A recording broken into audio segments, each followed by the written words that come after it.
श्री स्वामी समर्थ मंडळी कधीकधी काही गोष्टी या योगायोग नसतात, ती स्वामींची योजना असते.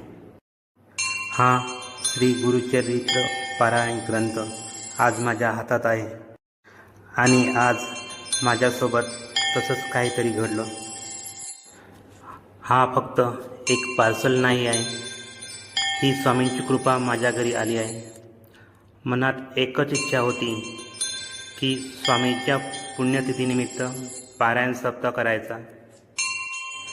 म्हणून मी हा श्री गुरुचरित्र पारायण ग्रंथ खास त्या पारायण सप्ताहासाठी मागविला होता. आणि बघा काय योगायोग, पारायण सुरू होण्याच्या अगदी आधीच हा ग्रंथ माझ्याकडे पोहोचला. कदाचित ही स्वामींचीच इच्छा आहे की मी हा पारायण सप्ताह पूर्ण करावा. श्री स्वामी समर्थ, माझ्यावर अशीच कृपा राहू द्या. तुम्हालाही कधी अशी स्वामींची कृपा जाणवली आहे का? कमेंटमध्ये नक्की सांगा आणि श्री स्वामी समर्थ लिहायला विसरू नका. तर मंडळी, जिथे श्रद्धा असते तिथे स्वामींची साथ नक्कीच मिळते. श्री स्वामी समर्थ.